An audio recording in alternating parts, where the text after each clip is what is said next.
नमस्कार, शब्द साची विंध्य के इस समाचार बुलेटिन में आपका स्वागत है। मैं हूं आपके साथ नियाजिया। शुरुआत करते हैं हेडलाइन से। रीवा में शादी का झांसा देकर युवती से रेप। रीवा कलेक्ट्रेट में रिश्वत लेते धराए बड़े बाबू। रीवा में मंदिर से लौट रहे युवक पर प्राणघातक हमला। रीवा मॉडल साइंस कॉलेज के छात्रों ने अतिरिक्त संचालक को सौंपा ज्ञापन। रीवा कोतवाली पुलिस ने पकड़ी 140 शीशी कफ सिरप। सतना में ट्रैक्टर ट्रॉली पलटने से 2 की मौत, 15 से अधिक घायल। मऊगंज में धराया गांजा तस्कर। सतना में ग्रामीणों ने पकड़ी चोरों की गाड़ी। सीधी में बस से गिरा हेल्पर, मौके पर हुई मौत। सिंगरौली में 8 लाख तेंदुपत्ता गड्डियां रिजेक्ट। मोदी सरकार के 11 वर्ष पूरे होने पर डिप्टी सीएम राजेंद्र शुक्ल ने गिनाई उपलब्धियां। और रीवा में पूर्व सांसद रामचंद्र खूटिया ने कहा, युवाओं को देंगे पार्टी में बड़ी जिम्मेदारी। जादू देखा है, हम दिखाते हैं। आप सोचिए, हम बनाते हैं। अपने घर या ऑफिस को सजाएं मनपसंद डिजाइन के कस्टमाइज वॉलपेपर्स, ब्लाइंड्स, पेंटिंग्स और लेजर कटिंग से बनी आकर्षक चीजों से। आज ही कॉल कीजिए 7611125428, क्योंकि आपकी कल्पनाओं को पंख देना भी जरूरी है।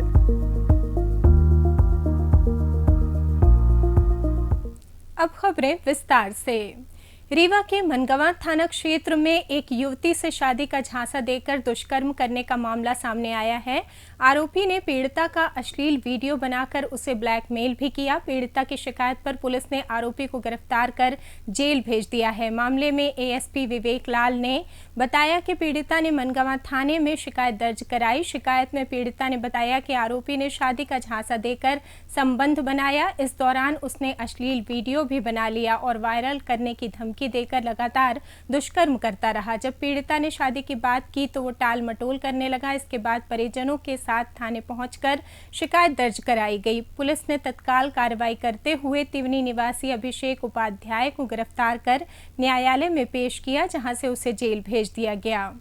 रीवा जिले में भ्रष्टाचार पर लगाम लगाने के लिए लोकायुक्त लगातार सक्रिय है। इसी कड़ी में लोकायुक्त टीम ने मंगलवार को एक बड़ी कार्रवाई करते हुए कलेक्ट्रेट परिसर स्थित तहसील कार्यालय बनकुइया सर्किल में पदस्थ बड़े बाबू अखिलेश शुक्ला को 3000 रुपए की रिश्वत लेते हुए रंगे हाथों गिरफ्तार किया। ये कार्रवाई शिकायतकर्ता राजेश कुमार पांडे निवासी गगहरा थाना सगरा की शिकायत के आधार पर की गई थी। शिकायत में बताया गया था कि अखिलेश शुक्ला द्वारा एक प्रकरण में स्टे हटवाने के एवज में 3000 रुपए की मांग की गई थी। लोकायुक्त टीम ने योजना बनाकर शिकायत की पुष्टि की और फिर रिश्वत की रकम लेते ही बड़े बाबू को धर दबोचा। इस दौरान कार्रवाई से कलेक्ट्रेट परिसर की तहसील कार्यालय में हड़कंप मच गया।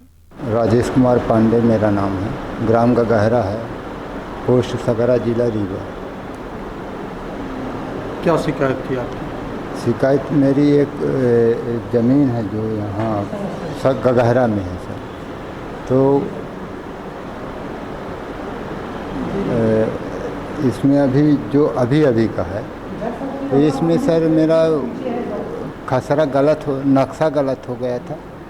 और नक्शा को जब तरमीम किए वो, तो नक्शा तरमीम को से लेके मतलब हमारा जो नक्शा है उसको कम कर दिया गया। ठीक है, जिस पे मैंने स्टे के लिए अर्जी दिया यहाँ, ठीक, पटवारी के द्वारा वहाँ निरीक्षण किया गया। तो एक पक्ष क्या है जो मतलब है, जो हमारे बड़े पिता का पैसा मांग रहे थे 3000 इसके सुधार के लिए, नक्शा सुधार के लिए, नक्शा स्टे के लिए। कौन मांग रहा था? यही सर, बड़े बाबू। क्या नाम है इनका? इनका नाम है विनोद शुक्ला। वहाँ से पटवारी के द्वारा वो भी ऐसे 3-5 करती रहती, परेशान करने के लिए, किसी का नक्शा कम करा। कब से आप परेशान थे? सर हमको 2-3 साल हो गया परेशान, जब से जानकारी हुआ। मेरे पिताजी 5 साल हो गए, फिर लोकायुक्त में शिकायत की यहाँ? हाँ, 1 साल। क्या हुई कार्रवाई? फिर अब कार्रवाई चल रही। मीडिया के माध्यम से ये संज्ञान में आया है कि एक लोकायुक्त की कार्रवाई हुई है। कार्रवाई की डिटेल्स जैसे ही हम लोगों के पास में आएंगे उसमें विधानुसार कार्रवाई करेंगे। रीवा जिले के बैकुंठपुर थाना क्षेत्र अंतर्गत ग्राम तेंदुन में 3 युवकों ने मिलकर एक युवक के ऊपर प्राणघातक हमला कर दिया, जिससे वो गंभीर रूप से घायल हो गया। घटना की शिकायत बैकुंठपुर थाने में दर्ज कराई गई है। घटना के संबंध में मिली जानकारी के मुताबिक बैकुंठपुर निवासी उपदीप द्विवेदी मंगलवार सुबह मंदिर दर्शन करने गया था, जहां से लौटते वक्त ग्राम तेंदुन के समीप आरोपी राज पांडे सहित उसके 2 अन्य साथियों ने हमला कर दिया, जिससे उपदीप के सिर पर गंभीर चोटें आई हैं। घायल के परिजन उसे लेकर बैकुंठपुर थाने पहुंचे, जहां आरोपियों के विरुद्ध शिकायत दर्ज करा दी गई है। बताया गया है कि तकरीबन 5 वर्ष पूर्व मारपीट की घटना हुई थी, जिसका बदला लेने की नीयत से पीड़ित के साथ मारपीट की गई है। रीवा मॉडल साइंस कॉलेज के छात्र छात्राओं ने अतिरिक्त संचालक उच्च शिक्षा विभाग को ज्ञापन सौंपा है। उन्होंने जानकारी देते हुए बताया कि शासन से मिलने वाली छात्रवृत्ति छात्र छात्राओं को नहीं मिल रही है, जिससे उन्हें अपनी फीस जमा करने सहित पठन पाठन के लिए परेशान होना पड़ रहा है। छात्रों ने बताया कि इस संबंध में वे कॉलेज प्रशासन को अवगत करा चुके हैं, लेकिन उनकी समस्या का निराकरण न हो पाने के चलते अब उन्होंने अतिरिक्त संचालक को अपनी समस्या से अवगत कराया है। आइए जानते हैं छात्रों ने अपनी समस्या को लेकर क्या कहा। मेरा नाम शिवम पटेल है। मैं बीएससी 4th ईयर का स्टूडेंट हूँ गवर्नमेंट मॉडल साइंस कॉलेज से। हम लोग NEP 2020 के अंतर्गत बीएससी 4th ईयर में इनरोल है, मतलब बीएससी 4th ईयर कर रहे हैं। लेकिन जो है तो गवर्नमेंट के द्वारा हमें 3rd ईयर तक मेधावी एवं संबल योजना का लाभ मिला है, लेकिन बीएससी 4th ईयर में ना तो गवर्नमेंट के हायर एजुकेशन के द्वारा अभी तक कोई गाइडलाइंस इशू की गई है, ये ऐसा कॉलेज वालों का कहना है। हम लोग नवंबर 2024 से कंटिन्यू एप्लीकेशन दे रहे हैं कॉलेज में, महाविद्यालय में, हायर एजुकेशन में। काफ़ी बार हमने जो है तो ईमेल लिखे हैं, लेकिन अभी तक जो है तो उधर से रिप्लाई नहीं आया। MMBY के जो ऑफिशियल पोर्टल है, जो मेल वहाँ पे दिया गया है, तो वहाँ पे भी हमने कांटेक्ट किया, तो वहाँ पे रिप्लाई आता है उनका कि कॉलेज से कहें कि DHE भोपाल से संपर्क करें, वहाँ से जो है तो होगा। कॉलेज वालों को ये बोला जाता है। जी तो वहाँ पे जो है तो यही बोला जा रहा है कि हम इस पे कार्यवाही कर रहे हैं। करीबन 250 से 300 बच्चों ने जो है तो इस पे CM हेल्पलाइन की थी, लेकिन महाविद्यालय द्वारा जो है तो सारी CM हेल्पलाइन बंद करवा दी गई हैं और ये बोला गया है कि हम जल्द से जल्द इसमें कार्यवाही कर रहे हैं। और यहाँ तक कि ये भी बोला गया था कि फॉर्म भी लिए जाएंगे, तो फॉर्म लिए जा रहे थे, लेकिन करीबन 1 हफ्ते के लिए बस चालू किया गया था। उसके बाद अब पुनः फॉर्म नहीं लिए जा रहे हैं। बार बार छात्रों को ये परेशान किया जा रहा है कि जो है तो फीस जमा करें। इसी के अकॉर्डिंग जो है तो हम आज AD ऑफिस में आए हैं और सर को जो है तो एप्लीकेशन देंगे कि इस पे कार्यवाही की जाए। और ये ध्यान दें कि ये जो है तो केवल हम गवर्नमेंट मॉडल साइंस कॉलेज की ही समस्या नहीं है, ये संपूर्ण मध्य प्रदेश की समस्या है। जो भी NEP के अंतर्गत बीएससी 4th ईयर में स्टूडेंट इनरोल हैं, सबकी समस्या है। वो जो है तो सभी छात्रों की ये समस्या है जो संबल और मेधावी योजना से छात्र प्राप्त हो। बिल्कुल। और अभी इसी के बारे में हम AD सर से बात करने जा रहे हैं। रीवा की कोतवाली पुलिस ने धोबिया टंकी स्थित हरिजन बस्ती में बाइक से जा रही नशीली दवाओं की बड़ी खेप जब्त की है। पुलिस को मुखबिर से सूचना मिली थी कि जिसके आधार पर इलाके में घेराबंदी की गई। नशीली कफ सिरप ले जा रहे 2 युवकों को रोकने का प्रयास किया। हालांकि तस्कर अंधेरे का फायदा उठाकर मौके से फरार होने में सफल रहे, लेकिन पुलिस ने मौके से 140 शीशी नशीली कफ सिरप की बोतलें और बाइक जब्त कर ली है। कोतवाली थाना प्रभारी अरविंद सिंह राठौर ने बताया कि मामले में NDPS एक्ट के तहत मामला दर्ज कर लिया गया है। अब बाइक नंबर के आधार पर आरोपियों की तलाश जारी है। पुलिस का कहना है कि तस्करों को जल्द गिरफ्तार किया जाएगा ताकि नशे के खिलाफ कड़ी कार्रवाई की जा सके। सतना जिले के रामपुर बघेलान थाना क्षेत्र में सोमवार शाम एक भीषण सड़क हादसा हो गया। बीरनई नाद बाबा के पास एक ट्रैक्टर ट्रॉली पलट गई, जिसमें 9 वर्षीय रचना केवट और 35 वर्षीय केमली केवट की मौके पर ही मौत हो गई। हादसे में 15 से अधिक लोग घायल हुए हैं, जिनमें अधिकांश महिलाएं और बच्चे शामिल हैं। जानकारी के मुताबिक ट्रॉली में 35 से 40 लोग सवार थे, जो भंडारे के कार्यक्रम में शामिल होकर वापस लौट रहे थे।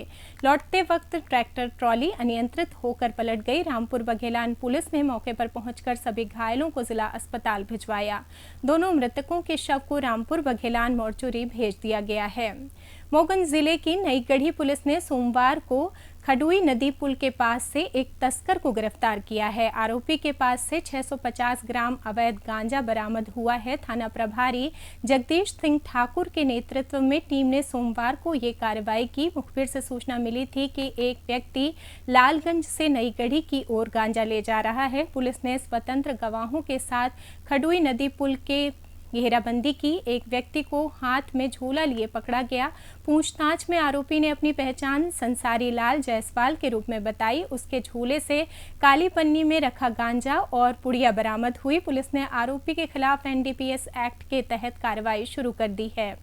सतना के हलावन गांव में मंगलवार तड़के बिजली तार चोरी की कोशिश नाकाम हो गई। ग्रामीणों और बिजली विभाग की टीम ने को आता देख बदमाश मालवाहक वाहन कटर और तार छोड़कर भाग गए। वाहन में 53 खंभों की तार भरी थी। बिजली कंपनी के जेई ने अज्ञात के खिलाफ सभापुर थाने में शिकायत दर्ज कराई है। बिजली कंपनी के जेई को सुबह 3:40 पर सूचना मिली कि हलावन गांव के तिराहे पर कुछ लोग मालवाहक वाहन के साथ खड़े हैं। उन्हें तार चोरी की आशंका हुई। सूचना मिलते ही जेई अपनी टीम के साथ मौके पर रवाना हुए और ग्रामीणों को भी सतर्क किया गया। ग्रामीणों और कर्मचारियों की हलचल देखकर बदमाश भाग गए। वे MP 17 G 2127 नंबर का वाहन बिजली तार और कटर मौके पर ही छोड़ गए।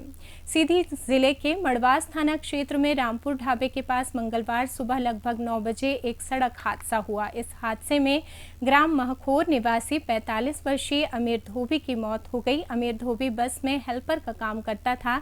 बताया जा रहा है कि अमीर बस के पहले दरवाजे के पास खड़ा था। इसी दौरान उसका पैर फिसल गया और वो चलती बस से नीचे गिर पड़ा। बस का पिछला पहिया उसके ऊपर से गुजर गया। इससे उसकी मौके पर ही मौत हो गई। मड़वास थाना प्रभारी केदार परोहा अपनी टीम के साथ घटनास्थल पर पहुंचे। उन्होंने शव को कब्जे में लेकर पोस्टमार्टम के लिए जिला अस्पताल भिजवाया। सिंगरौली के वन परिक्षेत्र बरगवा में तेंदुपत्ता खरीद को लेकर विवाद खड़ा हो गया है। ठेकेदार ने गोरवानी वन समिति के अंतर्गत आने वाले 8.5 लाख तेंदुपत्ता गड्डियों को खराब गुणवत्ता का बताकर लेने से मना कर दिया है। फड़मुंशियों ने कलेक्टर और डीएफओ को शिकायत पत्र सौंपा है। फड़मुंशियों का कहना है कि 21 मई को तेंदुपत्ता गणना के बाद क्रेता प्रतिनिधि के मैनेजर ने उनके हस्ताक्षर लिए थे, लेकिन बाद में वन परिक्षेत्र अधिकारी और अध्यक्ष प्रबंधक ने बिना निरीक्षण के ही पूरे संग्रहण को खराब बताते हुए पंचनामा बना दिया। उन्हें FIR की धमकी भी दी गई। फड़मुंशियों ने मांग की है कि एक टीम गठित कर सभी फड़ों का सत्यापन कराया जाए। इस मामले में डीएफओ अखिल बंसल ने कहा कि वो अवकाश पर हैं और उन्हें इस विषय की जानकारी नहीं है। प्रधानमंत्री नरेंद्र मोदी और उनकी सरकार के 11 वर्ष पूरे होने पर मध्य प्रदेश के डिप्टी सीएम राजेंद्र शुक्ल ने एक वीडियो मैसेज जारी किया है। डिप्टी सीएम ने प्रधानमंत्री को बधाई देते हुए केंद्र सरकार की 11 वर्षों की उपलब्धियां गिनाई। उन्होंने बताया कि बीते 11 वर्षों में पीएम मोदी की सरकार ने ट्रिपल तलाक कानून, अनुच्छेद 370 को हटाना, राम मंदिर का निर्माण जैसे महत्वपूर्ण फैसले लिए हैं। इसके अलावा केंद्र सरकार की जमीनी स्तर पर शुरू की गई आयुष्मान भारत और PM आवास जैसी योजनाओं से गरीबों का सरोकार हुआ है। हम सब के लिए बड़े संतोष की बात है कि जब देश में निराशा का वातावरण था, पॉलिसी पैरालिसिस थी, उस समय एक ऐसे नेतृत्व की आवश्यकता देश में महसूस की जा रही थी जो मजबूत दृढ़ इच्छा शक्ति का हो, जिसका विजन हो और मिशन के रूप में अपने संकल्प को सिद्धि तक पहुंचाने की क्षमता रखता हो। ऐसे समय में नरेंद्र मोदी जी का उभर के आना, प्रदेश की जनता ने उनको पहचाना और अभूतपूर्व समर्थन दिया, प्रधानमंत्री बने।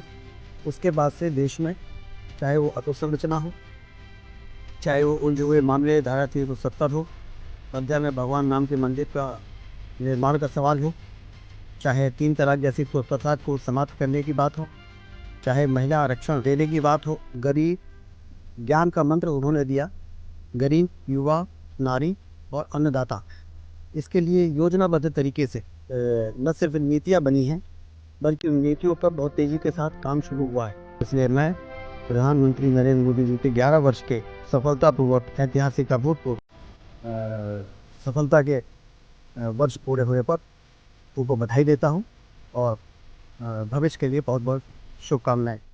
कांग्रेस पार्टी के केंद्रीय पर्यवेक्षक एवं पूर्व सांसद रामचंद्र खूंटिया ने रीवा में प्रेस वार्ता को संबोधित करते हुए कहा कि कांग्रेस पार्टी ने मध्य प्रदेश में संगठन को बेहतर बनाने के लिए एक नए अभियान की शुरुआत की है। पार्टी के नेता राहुल गांधी ने भोपाल में इसकी शुरुआत करते हुए तय किया था कि कांग्रेस पार्टी युवाओं और पार्टी के सक्रिय सदस्यों को काम करने का मौका देगी। उन्होंने बताया कि रीवा में वे 17 जून तक रहकर पार्टी के एक मेंबर से बात करेंगे और अपनी रिपोर्ट आगे भेजेंगे। आइए जानते हैं कि उन्होंने मीडिया से चर्चा करते हुए क्या कहा। कि कांग्रेस आज तक जैसे चल रहा था उसमें बदलाव ला जाएगा। पहला बदलाव तो ये है कि कांग्रेस संगठन will be ideological oriented and organization oriented, not leader oriented. अर्थात संगठन को ज्यादा महत्व दिया जाएगा, व्यक्ति या नेता को नहीं। ये इसलिए है कभी कभी हमारा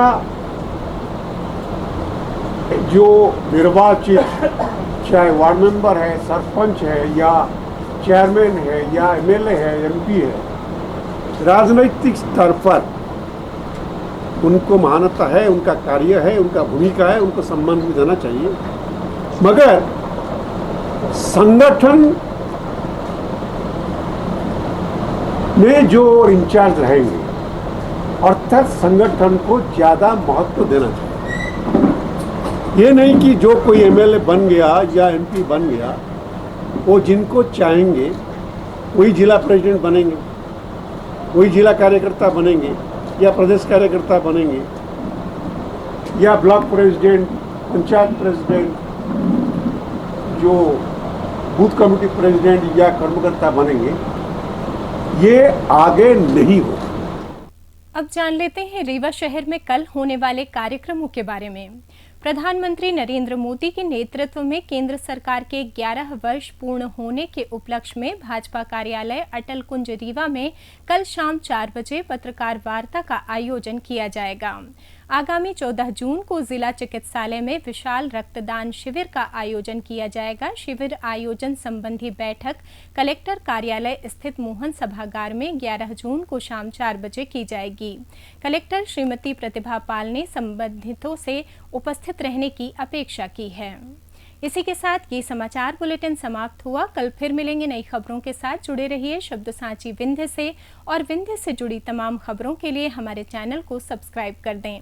अपने आसपास की खबरें हम तक पहुंचाने के लिए स्क्रीन पर दिए नंबर पर आप संपर्क भी कर सकते हैं। धन्यवाद।